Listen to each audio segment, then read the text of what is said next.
Top 5 most horrifying killer kids. Murder is the last thing you'd expect a child to do.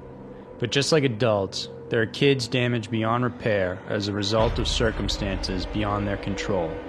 Sometimes they're even just broken from the start. The next 5 children looked ordinary from the outside, but on the inside there was something sinister lurking. Here are the top 5 most horrifying killer kids.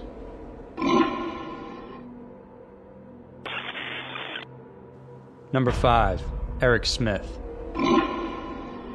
At 13 years old, Eric Smith had thick aviator glasses, tousled red hair, and freckles. He looked like your typical American teen, but there was something different about him. At a young age, Eric was prone to explosive anger and violence. As a toddler, he would throw tantrums and bang his head on the floor for no reason. Later on, psychiatrists would diagnose him with intermittent explosive disorder, a mental problem causing sufferers to be violent and unpredictable. Add to the fact that Eric was often bullied at school, and the boy became a ticking time bomb. On August 2, 1983, the bomb exploded. Summer camp had started, and 4-year-old Derek Robbie was walking to the park where the camp was held. It was only 2 blocks away from his home, with no streets to cross. Eric chanced upon Derek walking alone, and he lured him into the nearby woods, explaining there was a shortcut. Without warning, Eric began strangling the little boy until he fell to the ground unconscious. He then proceeded to pick up 2 large rocks, one after the other, and slam them into his head, resulting in the death of young Derek. Eric proceeded to undress the boy and sodomize him with a tree branch. He rifled through his lunch bag, smashed a banana, and dumped red Kool-Aid over his mutilated face. By 11 a.m., Derek's mother, Doreen, arrived at the park to pick up her son, but was told he didn't arrive. Shortly after, a search operation was underway, and Derek's body was found. 4 days after this, Eric Smith walked into the police station and offered his help with the case. He gave information and asked questions in a somewhat gleeful way. The investigator didn't think much more of it, as it seemed simply like a child who wanted to play cop. That is, until he mentioned seeing Derek from across the street in an open field, which placed him at the crime scene. Eric was also able to describe Derek's clothes, including the lunch bag he had in his hand that day. 7 days after the murder, Smith confessed to killing Derek. He received the maximum jail sentence of 9 years to life, with parole eligibility every 2 years after the first 9 years. He's been denied every parole hearing and remains incarcerated to this day. Number 4. Christopher Pittman. It was 2001, and at just 12 years old, Christopher Pittman was already getting into so much trouble that he decided to run away from home. When he was caught, he was placed in an institutional facility and given the antidepressant drug Paxil. He was then shuffled off to live with his grandparents, and with the new town and new home, there came a new doctor too. The Paxil was working for Chris, but wasn't available, so his new doctor prescribed Zoloft instead. Zoloft is known to induce various side effects in children, including aggression, hallucinations, depression, and delusions. Soon after the switch, Christopher began experiencing severe side effects, including a burning sensation all over his body. It got so bad he required additional pain medication. After his grandparents complained that he still felt the side effects, oddly, his Zoloft dosage was increased from 100 milligrams each day to 200 milligrams. Christopher's behavior started becoming more erratic. He ended up choking a fellow student after an argument on the bus. Later, he disturbed the individual playing piano inside his church. That night, he got into a fight with his grandfather and received a spanking. Mad with rage, he marched inside his grandparents' bedroom, took out the shotgun which he had been taught to use, and shot both his grandparents. Using paper and candles, he then set the house on fire and took his grandparents' car, their guns, his dog, and $33 and left. Eventually picked up by police later that night, he told them he had been kidnapped by a man who killed his grandparents.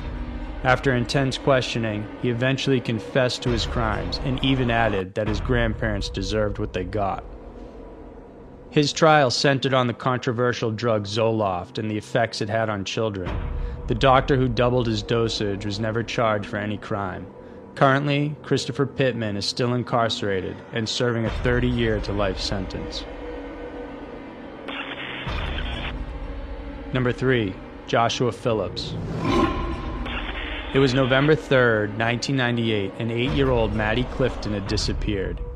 Police and volunteers searched dumpsters in the surrounding woods near her home, hoping to find some sort of clue for her whereabouts. What they didn't know was that Maddie was right across the street from her house the whole time, stuffed underneath a waterbed inside her friend and playmate, 14-year-old Joshua Phillips' bedroom. Josh had no history of violence. He claimed that one afternoon Maddie came over and invited him to play baseball. Maddie threw the ball, and he hit it, sending it back at her, accidentally hitting her in the eye, causing her to bleed. Panicked, Josh brought her inside his house.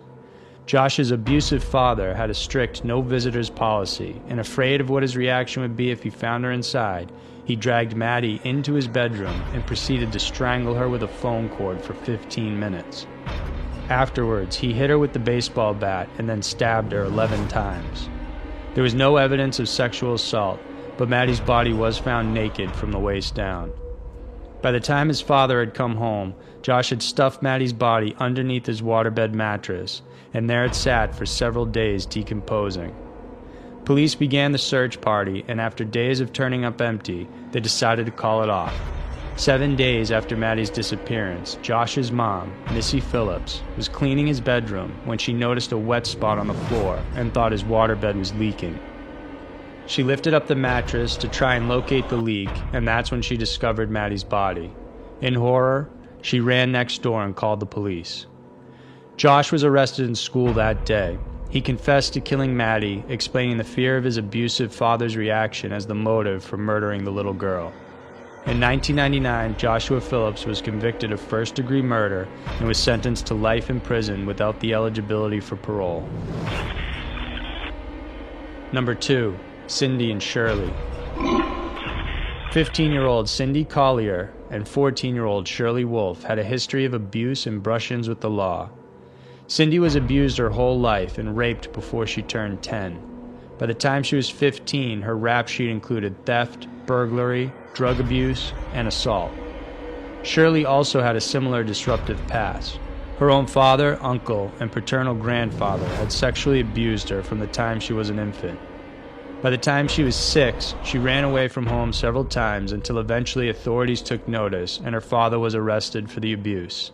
After he was convicted, she was sent into various foster homes and detention centers. After meeting only 8 hours before at a bus stop, the girls bonded over their mutual life circumstances and decided they would run away together. They spent time hatching a plan, which involved killing a stranger, then stealing their car. Both girls dyed their hair as a feeble attempt at disguising themselves and went around Cindy's old neighborhood, Auburn Greens in California.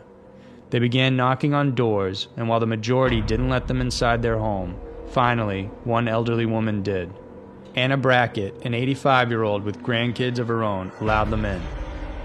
The girls asked to use the phone, and they chatted with the victim for about an hour. At some point, Anna answered a phone call from her son, who was en route to drive her off to a bingo game. Knowing they had little time, the girls attacked.